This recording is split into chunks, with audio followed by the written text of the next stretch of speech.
Welcome to the Power of Design podcast. My name is Jack Ossa. I'm an architect, born and raised in Colombia, South America. Years ago, I migrated to the United States to follow my dreams. And today, I'm the founder and principal of Ossa Studio, a multidisciplinary architectural design firm in Charlotte, North Carolina. In this podcast, we talk about design, business, creativity, and the inspiration we need to create an exciting and powerful built environment.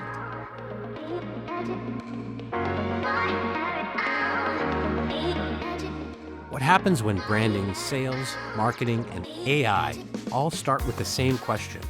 What does the customer actually need?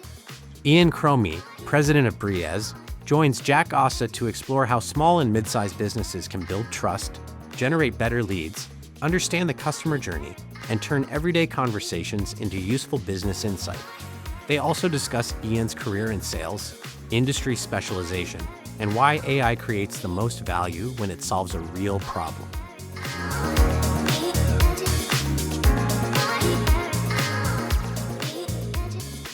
Ian, welcome to the Power of Design podcast. How are you today?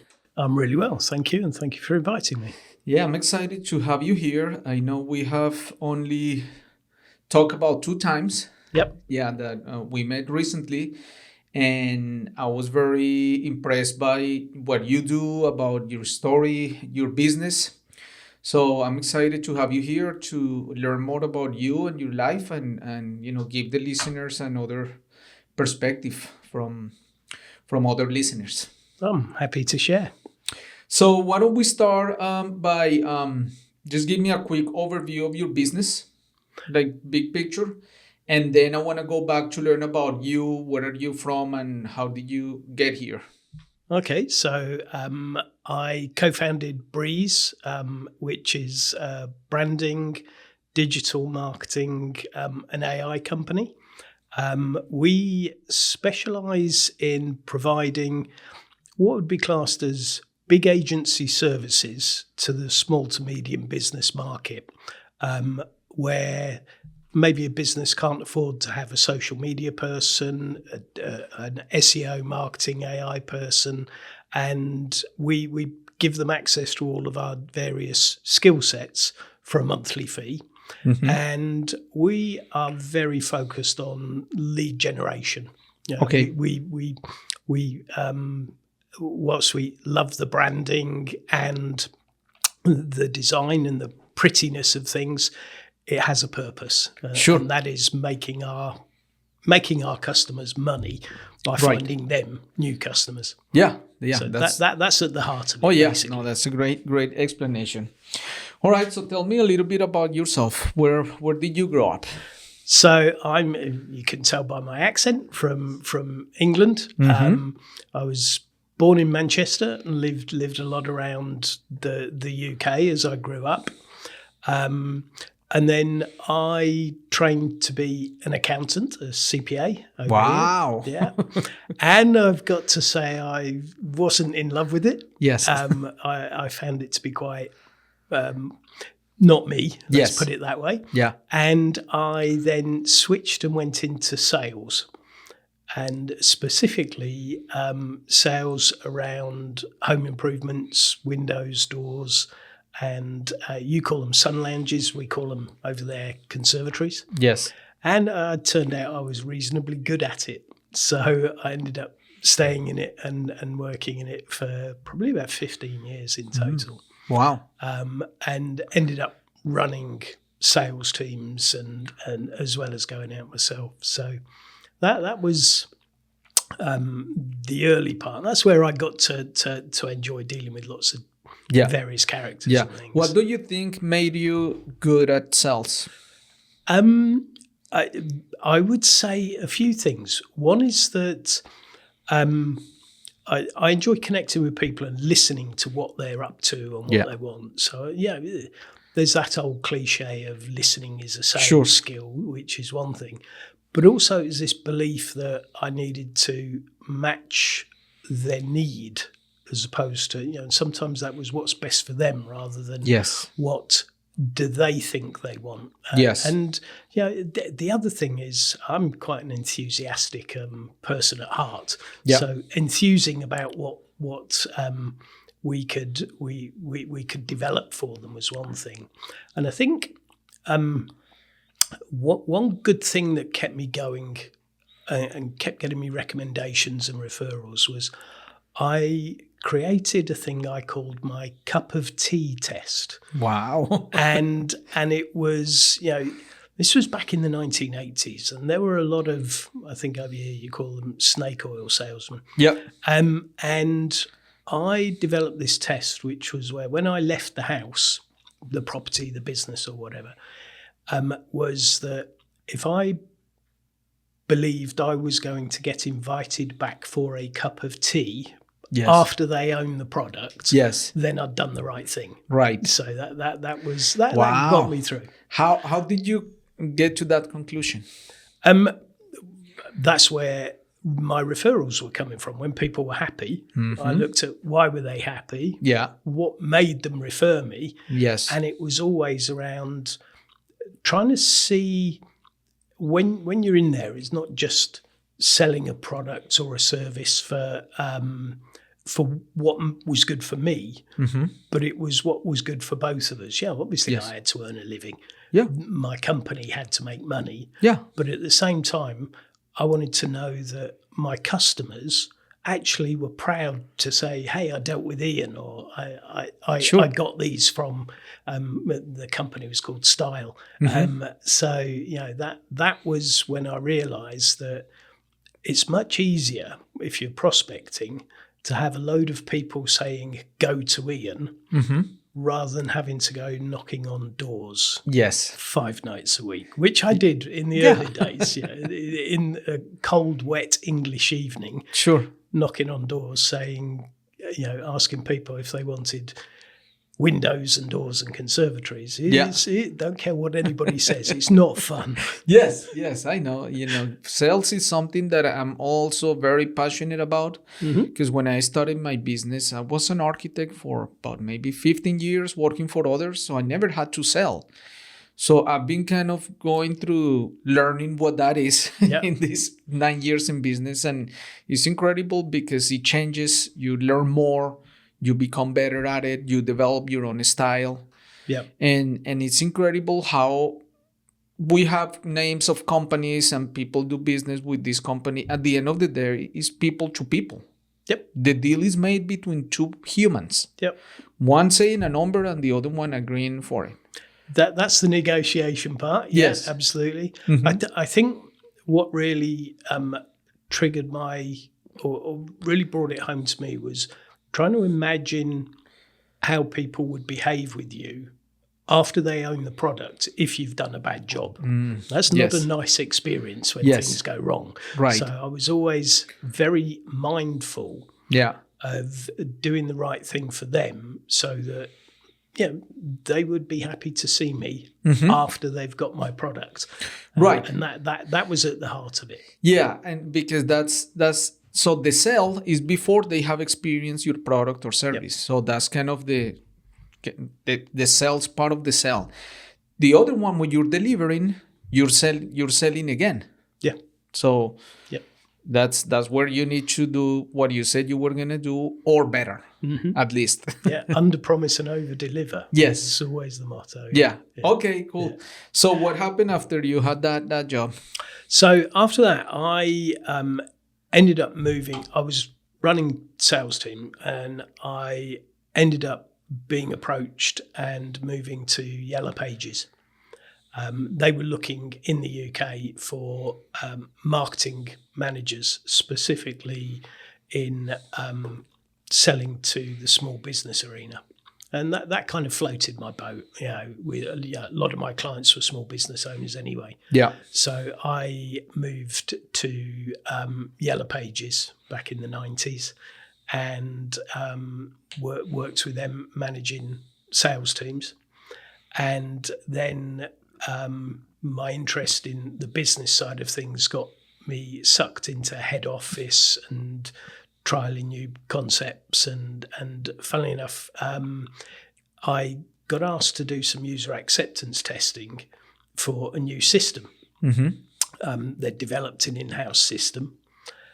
This was pre-SAP, SAP, and that started getting me interested in the process aspects of, okay, how you sell something, how do you deliver it, how do you manage it? And because when I was with the windows and doors side of things, I'd cobbled together my own spreadsheets and my own sales trackers using spreadsheets and stuff. And all of a sudden this was, hey, wow, I can see what's going on. Yeah. So I got interested in that. So I spent quite a bit of time, I think it was about 6 or 7 years with Yellow Pages, focusing. And again, I was taking salespeople around, training salespeople, working with clients in their businesses. And then I'd got married in 2002 in the May, and my new wife, Moira, was diagnosed with cancer 2 months afterwards. Wow. Which was a bit of a, wow, isn't it exciting, down to, oh my, what's happening in the world. So we, she had a number of operations, was given the all clear. And we sat one night after that, obviously relatively relieved. She's in remission and things. And we decided that we were going to give it all up and go around the world. Wow. So we spent 2.5 years basically bumming around the world with a bit of money behind us, obviously, not quite backpacking, and had 2.5 years around the world. And then when we came back, we got into the routine pretty quickly again. It's surprising how little had changed in that time, apart from us. Yes. And then I did a couple of little jobs, just trying to work out what I wanted to do, and then ended up with Clear Channel, which is an iHeartMedia company. They're an American company. Yeah. Ended up with them, which is, again, selling to businesses and running sales teams. But I ended up, because of my experience with small businesses, ended up going around Europe and the East, advising the different countries on how to set up to approach small businesses in the outdoor media market. Wow. So did all that. Yeah. And then the opportunity came along with Chris, who's the co-founder of Breeez. He was at Yellow Pages back in the 90s as well, as were a number of us here. And he'd gone his route and set up a UK business called AdTrack. And we'd been skiing together and chatting away, and an opportunity came up to set up in the US. And so at this time, I was an empty nester. Chris still had teenage or young children. And so I said, yeah, all right, I'll come over here and set this up. You run the UK side of things. And that's where we are today. Yeah, no, that's awesome. So one question I have is, what was the most important thing you learned during your traveling the world days with your wife? Wow. Okay. The most, I don't know that I could categorize it like that. So a few things I would say. Yeah. I think my appreciation of difference and tolerance absolutely changed. You know, going in, you know, we spent time in the Borneo jungle with a tribe of headhunters, or in Bolivia on the Altiplano. Yes. You know, so, and the different cultures there. So yes. Appreciation of difference yes. and cultures and everything that sits around that. Yeah. Hugely changed our perception on life yes. and what we did. So that was one of the big things. We kept a journal every single day. So yeah, at some point I will actually publish it. Oh, yeah. Everybody knows, just not got around to it. I think another thing that came out, we had lots and lots of comments where people would say, "Oh, you're very brave. I'd love to do that, but I can't." Yes. And they'd always give a reason why they can't. And then we started asking people, and you go down this whole regret side of things. And we just, when meeting people, would have the party kind of conversation, the opening question to get conversation going. Yes. And it was, if you were to pass away in 3 days, what would you regret? Yes. Yeah. That's right. And it became really clear that people generally only regret things they haven't done. Right. They don't vocalize the regrets of the things they have done. That's right. And so, it added a new dimension as to living your life now and moving on within whatever constraints you might have. Sure. But, whilst you must plan for tomorrow, you also have to enjoy your time now. Because absolutely. We Moira and I found out it can end quite quickly. Yeah. So, that's awesome, because sometimes those small decisions, they just change the trajectory of your life completely. Yeah. 100%. Yeah. 100%. So there are a couple of standout things. Appreciation of what's going on in the world with regards to the variations in nature. Maura and I absolutely love our, nature, the flora and fauna, and the whole concept of seeing what our world is really like. And it's a stunning place. It really is. In fact, this year we ticked one of our items off by we've now stood on every continent in the world. So we had some time down in the That's Antarctic. amazing. So that appreciation of just sunrises and sunsets and a mountain or a sea and all that kind of stuff. So that was a big thing. I think another big thing, both Maura and I learnt to sail and qualified as skippers. So we now love being on the water. We don't have a boat. We always bear boat. I don't think I could justify having a boat and watching the value drop every day. It's easier to go and rent one. So doing those kinds of activities and just really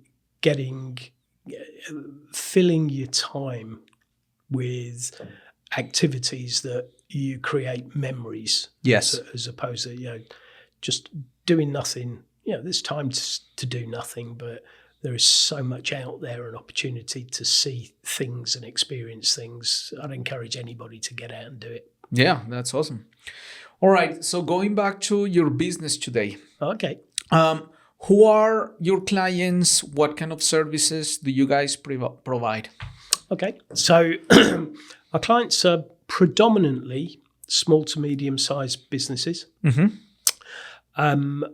Because of our approach over here in the US, we've gone down in effect, sectors or verticals. So we have got a lot of clients in the swimming pool sector. We've seen over in the US the associations and the guilds have a much bigger importance with businesses than they might do in other countries. And so we've become preferred partners with a number of key guilds and associations here. And that's then forced us to become experts in that field. So our approach is very much, when we see something or get an inquiry, is very much around, first of all, looking at the brand and the perception.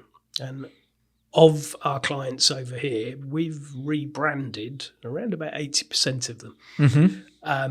And making sure that the portrayal of who they are and their brand fits in with not only what they think they want to sell, but what does their audience expect? You know, we've got this great belief in that somebody lands on your website, you've got to build trust incredibly quickly. Yes. And that trust can be down to the color palette.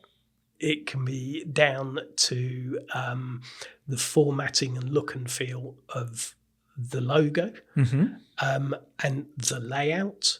And then the other thing is the tone of voice with regards to, you know, first or third party, how are you talking to your clients? What's the language? What's the negative language? Yes. So when we work with clients, that's one of the first things we touch before we even think about building a website, because the website follows it. So we do a lot of branding, and then when it comes to the marketing, we've got a user-first philosophy, and we take all of our clients through this understanding of not just what they think they sell, but what's the perception and language and the ideation and the buying process that the user goes through before we even put pen to paper on design. Yes. So, you know, if somebody's thinking of having a swimming pool, or if they're thinking of booking a cruise, we're quite big in the travel sector. If they're thinking of booking a cruise, what are the conversations that Mr. and Mrs. Smith have before they even open or entertain searching for a supplier? Yes. And we then map that across to what was then just Google keywords, and how do they search, what now is, how do they find out through AI and all that kind of stuff. And then we make sure that what we build for them with regards to a website matches that journey. I mean, technically it's an early form of UX before they even get on the site. Yes. User experience. So we do all that. Then once we've got the site up, depending on what their goals are, we will then manage their marketing for social media, organic or paid, across all the different platforms, and AI. So ultimately our clients are any business that's looking for more leads. Yes. Basically new customers predominantly. Yeah, that sounds awesome, because what you guys do in that, you know, in filling that need in the marketplace, like the technology is the tool to deliver it, but what you're selling is understanding of human behavior, and how to fulfill human needs and communicate, and make the match. And to do that, there is a process, and it starts with prospecting. That's for any single building.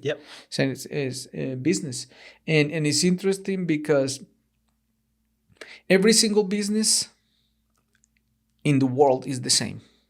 The mechanics, Yes. It's an exchange in the marketplace of money for a product or service, of value, an exchange of value. And then for that to happen, you know how they say people do business with people they know, like, and trust. First, they need to know you. Okay, how? We need to know you exist. What is that? Marketing. It's out there. Who are you? Oh, branding. Who are you? And then just go through, can I fulfill your need or not? You know, nor you don't convert 100% of prospects. No. You should, you know, you try to do as much as you can, but that client identification process, at least for my business, is very interesting, because we don't sell volume. We do few amount of projects, but they have, you know, considerable value.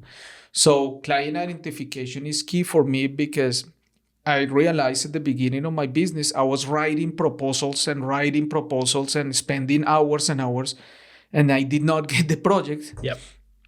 Until after some years, I developed a quick 3 questions that I have. So when I get a call from someone, I say, hey, I need a project.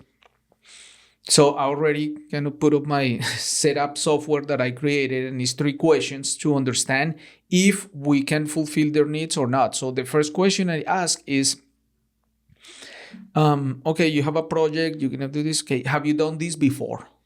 Okay. Yes or no? Yeah. So no, I understand unrealistic expectations. I need to explain more. They don't know how this works. They're gonna be surprised. So if it's yes, this is another category. So I flip the script to another conversation. Yeah. Then I also ask, what is your estimated project budget? Okay. And when I ask that, I don't want to know if they're right or wrong. I just want to know if they thought about it. Yeah. Because in what we do design, but then the building needs to be built. And usually out of a project, the design work is going to be between 5 and 10% of the cost of the project. Yeah. So if they haven't thought about that, which is going to be the biggest cost, they design, they need to understand the value. And that's another one very helpful. So that put them in another category depending on how they answer that questions. And the third one is I ask, what's your business? Help me understand your business. How do you make money? Yep. How do you make money? Yep. Because sometimes they do this. I'm like, okay, how do you make money? And then they explain the business to me. I'm like, okay, got it. Because all I want to do is to create a design that supports your money-making machine. Yep. And it can also look beautiful and be nice and love it, but it needs to help your money-making machine. Otherwise, I'm just selling drawings or pretty pictures. Yeah. That's very much the form follows function principle. Yes. Without a doubt. Yeah. We do a similar thing. We used to, I used to laugh about it, calling it the 20-second business review. Because we train our guys with basically there are 6 fundamental questions that can help us understand a marketing plan. And it's, what do you want to sell? Where do you want to sell it? Who do you want to sell it to? How much do you want to sell it for? How much do you want to make? Yes. And when do you want to sell it? And when you've got all that, you start to dig underneath what's the core of the business. And we take a lot of time understanding that, because we can then match that to what we think the user wants to buy. Yeah. So I used to laugh about, overcomplicated things. So a business owner, and I used to talk about a thing called a barrel locking nut retaining plunger pin. Okay. Yeah. And basically it's a part of a machine gun, but it's a tiny ball bearing. And the reality is it's a ball bearing. But what the description was is what it actually does. That's its purpose. It stops the barrel coming off. Yes. And if you go talking about the barrel locking nut retaining plunger pin, it's just overcomplicated for the user, because the user basically wants to know, how do I get the barrel off? Yeah. Yeah. So and when we see a lot of small businesses, we see them over focus on what they want to say, because they're the experts in their field.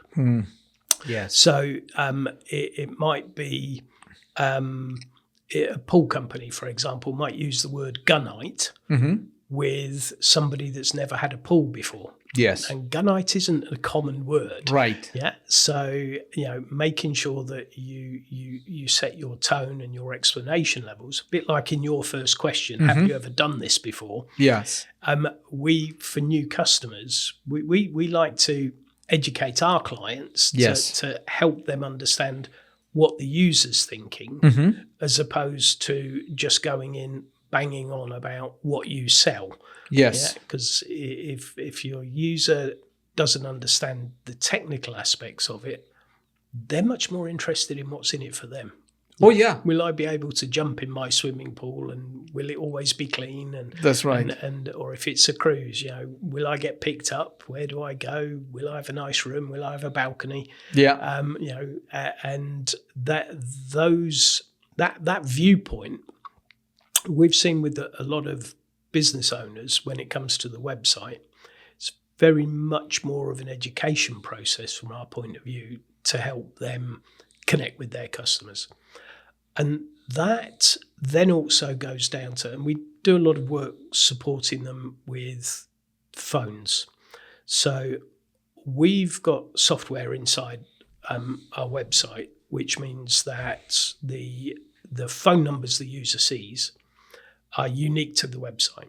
They still make the phone ring in the business, but they're unique to the website. And we're able to record them, and we've now developed AI that takes all that unstructured data and analyzes it and feeds it back to the business. Yeah.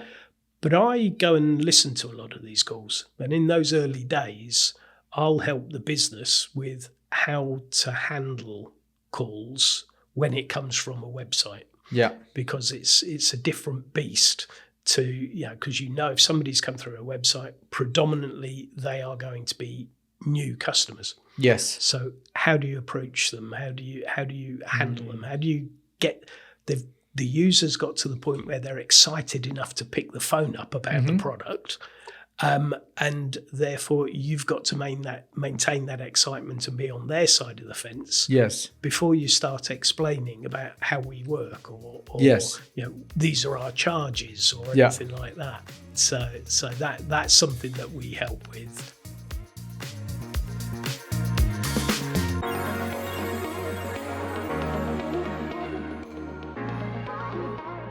The Power of Design podcast is brought to you by Ossa Studio, a multidisciplinary design firm focused on creating impactful experiences through the power of design. We partner with our clients to create buildings, interior spaces, brands, and strategies that help you deliver a successful project. As a minority-owned firm, we are committed to building a diverse platform of curious and driven design professionals so we can together pursue our full potential. For more information, please visit us at www.ossastudio.com.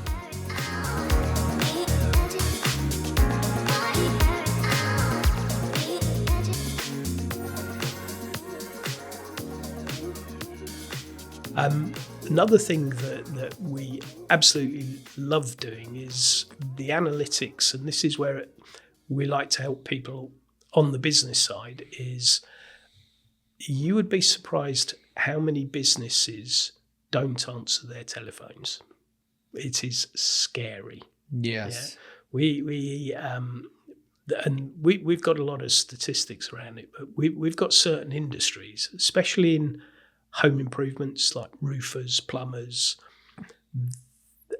they have a lot of missed calls. In some cases, over 50% of missed calls. Wow. And I mean, we've developed an agent which can sit on the website and answer the phone for them and then turn it into an email and they can follow up. But yeah, I do get it. If you're a business owner, maybe you've got 4 or 5 vehicles and you're also involved in on site. Yes. You might not answer the phone all the time, and if your secretary or your receptionist is busy and they're on the phone anyway, where does that call go? Yeah. So, we do you know why that's happening? What, they're missing calls? Yeah. Mainly because it's not a primary focus of a small business. But you know why? Go on. Because they're busy. They're not at the office. Yeah. They're doing the work, because for probably most of the 80s and 90s, and 2000s, there has been a massive push, at least in the United States, to be a knowledge worker. So when you're going to school, it's like, hey, you're gonna be a doctor, you're gonna be a lawyer, you're gonna be, an architect, and all these degrees, and they kind of created like separation. And now you have the construction worker, the bus driver, like when you're doing kind of manual labor.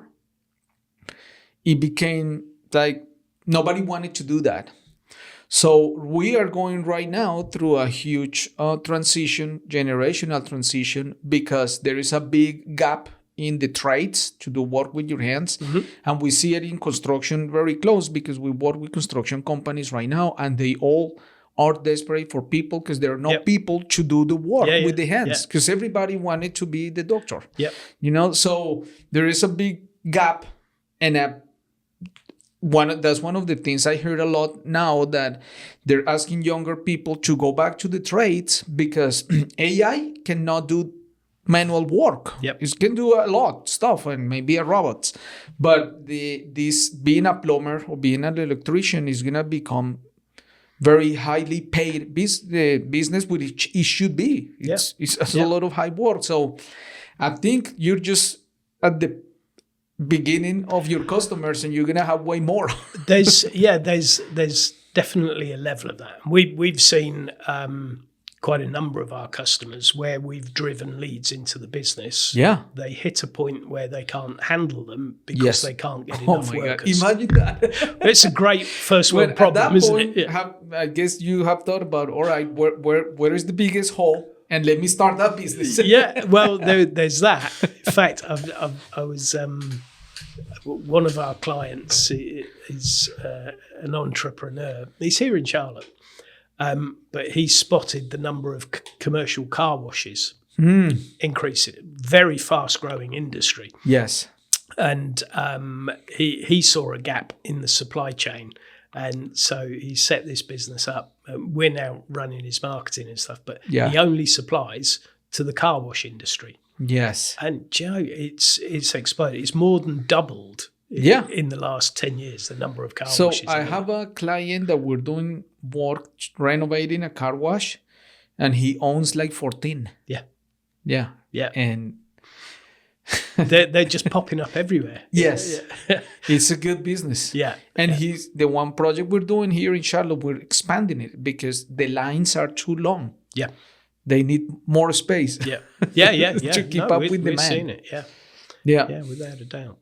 So that aspect of I think where I was going with that is helping small businesses in the front end customer handling is something we enjoy doing because it adds additional value to the business over and above just, hey, we've built a website, or we're you see traditionally with marketing, they'll tell you how many visitors you've had, what the dwell time was, what the bounce, all of those metrics. Whilst they're important, they don't really mean a lot to a small business.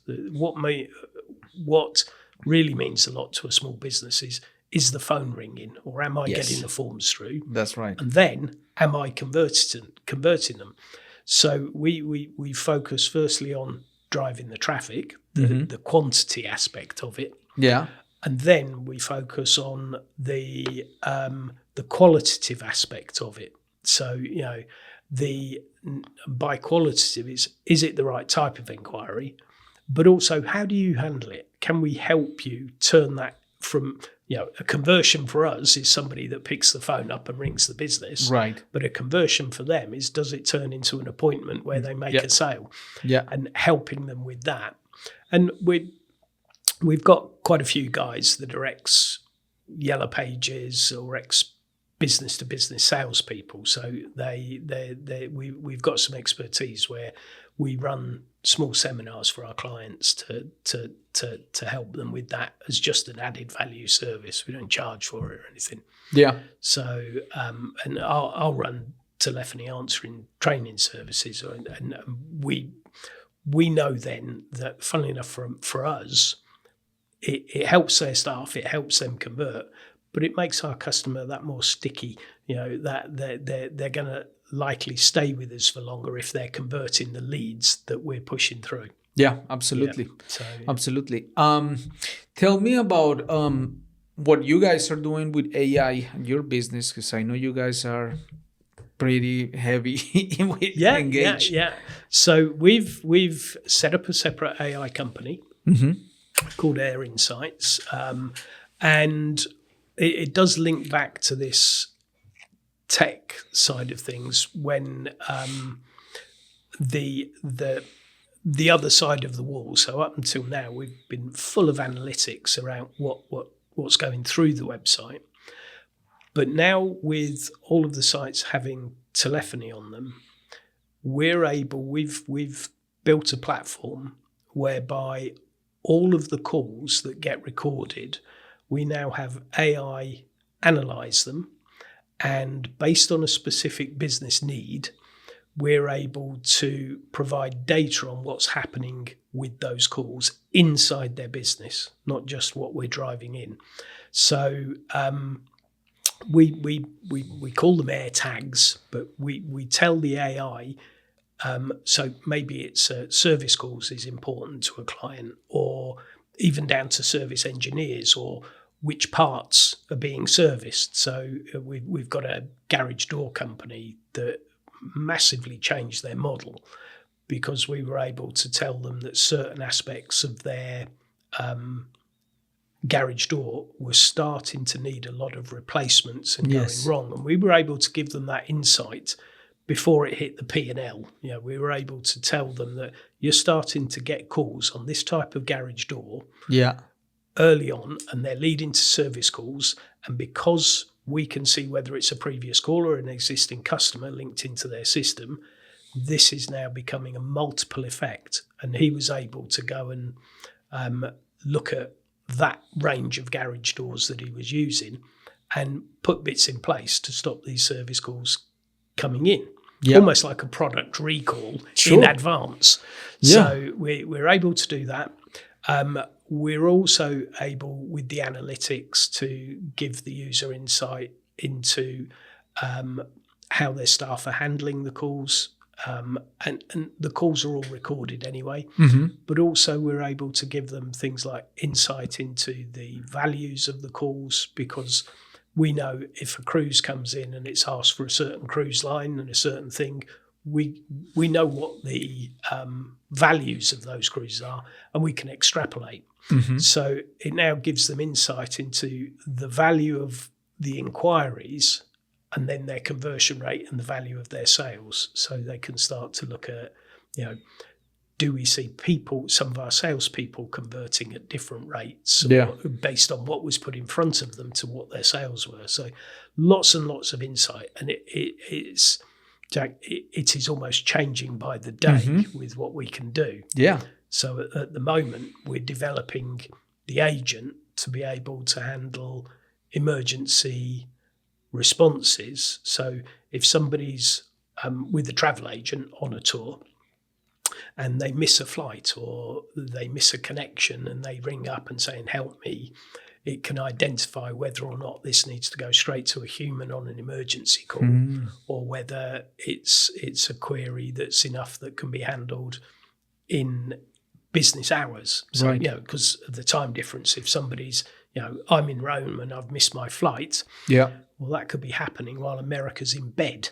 So, it's how the call can get answered by our agent and determine whether or not to wake somebody up or whether or not it can wait till the morning. So it's a really exciting space that's incredible. To play. Yeah, because you're capturing the audio data.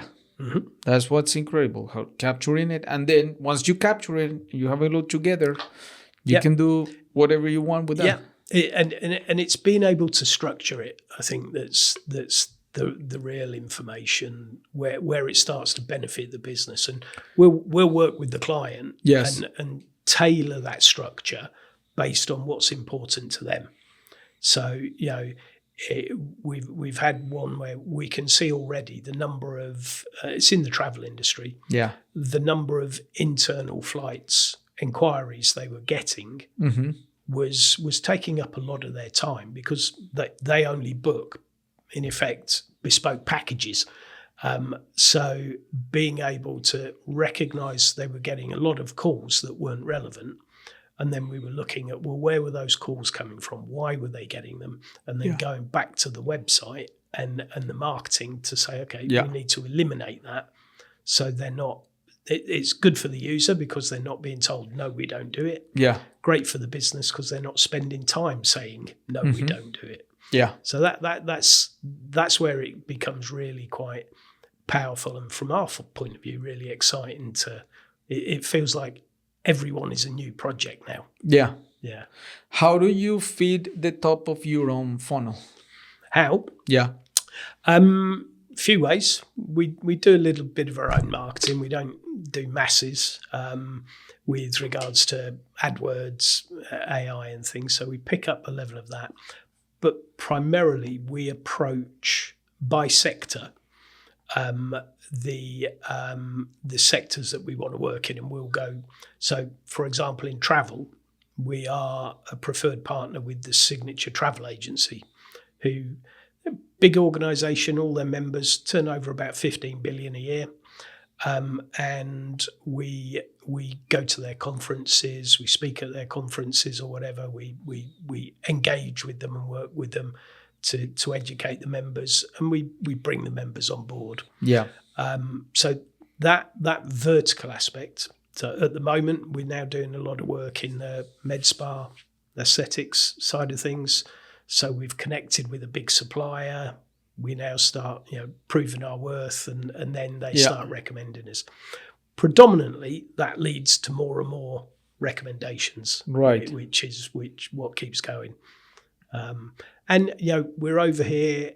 We're growing organically. Mm-hmm. It's not suddenly a big race to the front, because I've got to then find the right people to do the work. Yeah. Once we get these new clients in. So that's our chosen route to market. Yeah. No, that makes sense, and I think the maturity level to pick an industry is huge, because it's too easy to not wanting to focus on one industry because you're scared that you're missing opportunities in other industries. Yeah. But so you need to be very confident when you do that.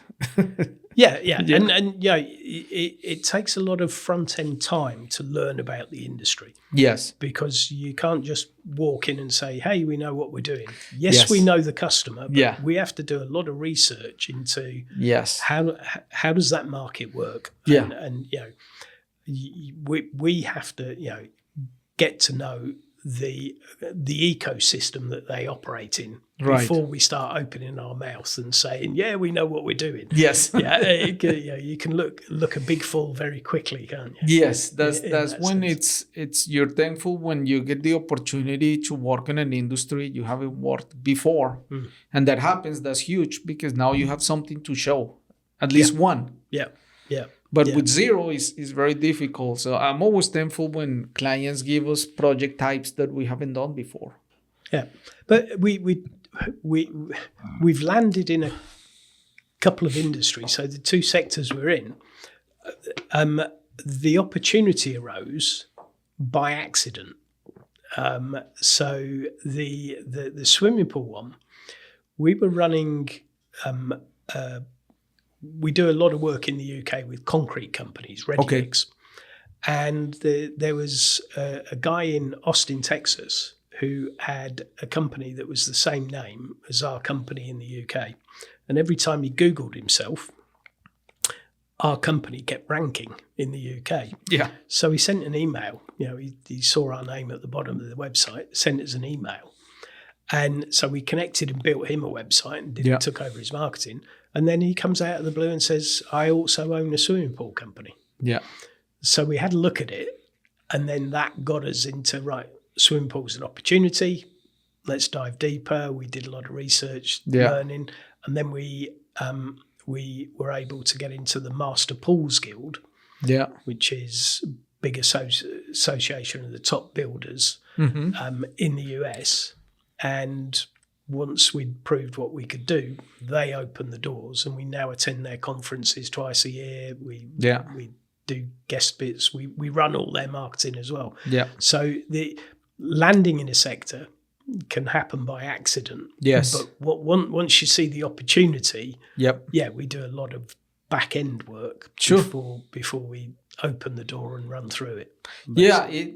It's a great setup, because once you're known in an industry, that process of the know, like, and trust is basically happening, because, if this other business that is doing what I want to do, knew and trust this person, I automatically transfer that trust. Yeah. So you don't have to sell again. Yeah. You sell to the first ones, and then after that, and we all want what others have. We did. We had. I'm working with a client. In fact, we're seeing them on Wednesday, where they'd seen one of our clients and tried to copy the website. Yeah. and it hadn't quite worked, so they ended up just coming to us. Sure. Yeah. That makes sense. It was quite flattering when I saw it. I went, oh yeah. Where do you see your business in 10 years? 10 years being run by somebody else, I think. Somebody at my age. Sounds good. So that one, I don't know. We absolutely want to grow our presence here in the US. We based ourselves in Charlotte for a few reasons. Yep. Obviously, it's an up-and-coming young city. Lots of people with the right skill sets and mindsets are moving here. So we've got the market to grow with regards to finding people is concerned. It's a hub for us to get around the US really quite comfortably. That's right. with CLT. So connectivity-wise, it's great. And the other connection between here and the UK, there are 3 flights a day back to London. So I can go backwards and forwards between and Chris can come out as and when he wants. But in 5 years, 10 years, I would say we're going to grow it organically to a size. And then it's probably going to be a retirement that drives us to say, okay, let's hand the baton over to somebody else that wants to run it and grow it. I would say 10 years is going to be an awful long time in AI terms. Yes. So, some of that I can't answer because I don't know what it's going to look like. That's right. Yeah. Well, it's going to be an AI company for sure. We're already in that space anyway. So, with regards to the trajectory and growth, I still believe we will be supporting small businesses. That's kind of our mission. Yeah. And supporting them in whatever the environment looks like. We're already running ChatGPT because they started doing adverts not long ago. So we're now running that, matching that. And so it's making sure that our small business clients stay connected in the digital world. Yes. And meeting the objectives of how do they find more customers, and how do they keep the ones they've got? I'm quite simplistic. I was always taught, if you want to grow your business, you've got 2 ways of doing it. One is to get more customers, and the other is to sell more things to the customers you've got. Yes. and when you break it down into those simple things, you have to look at, well, which one's going to be the easiest to do? Yes. And which one's going to be the most profitable? Yes. I think helping our customers go down that road is something I can still see us wanting to do for a long time. There's a huge buzz when you get it right and you can watch a customer who you've done the work for, you've brought the leads in, and I had somebody ring me up. I was on my way down to Florida last month, and he rang me up, and I'm sitting there thinking, oh, right, okay, I'm on holiday, vacation, sorry. Why am I being called? Yes. He just rang up to say, we've had the best 6 months of our company's history. Wow. We've analysed it, and a lot of it is the connectivity we've got through you, and I just wanted to say thank you. Wow. And I'm driving along with a little tear in my eye, thinking, of course. wow. Yes. That it's real. Yeah, that gets me up out of bed in the morning. It's real. It's because you help a small business, you're helping families, a bunch of families, kids. Yeah. Like it's everything, because everybody's working there, providing for their families, taking them on vacations, paying for school, paying for their homes, and you're helping feeding the front of that engine. Because everything starts with a cell. Without a cell, nothing else happens. That's very true. So that.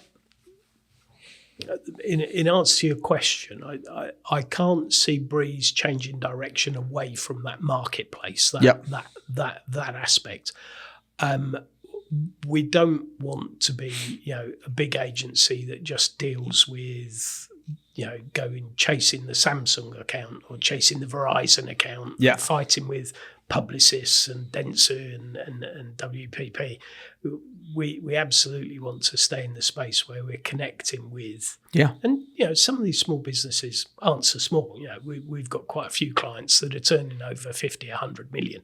But in USA terms, that's still a relatively small business.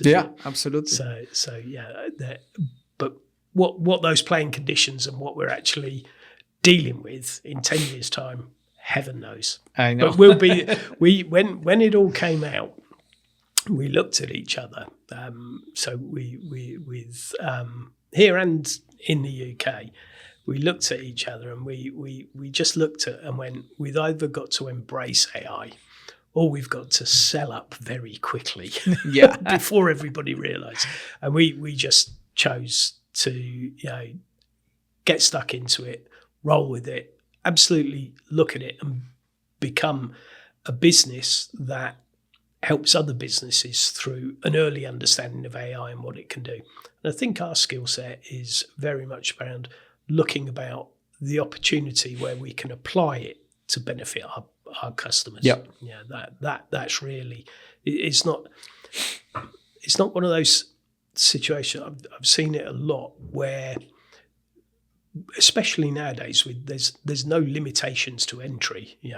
I know everybody's talking about when's going to be the first $1 billion company that only has one employee. We're all waiting for that, and he's sat in his bedroom in Delaware or something like that. We're very much believers in, with AI, it's making AI part of a solution to a real problem, rather than just designing something and then going looking for a problem. Right. And that's very much our mindset. That makes sense. Well, Ian, thank you so much for your time today. You're welcome. Great talking to you. Yeah, this was awesome. I'm so happy that I met you. I think you're super cool, and I can't wait to see what you guys are gonna do here in this city. And I look forward to staying in touch and helping each other. Yep, we'll see each other at different events, I'm quite sure. Thanks.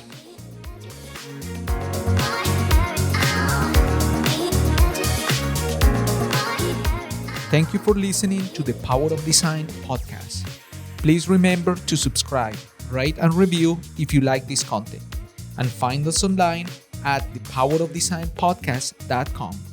I invite you to join my mission to become a better version of yourself through the power of design.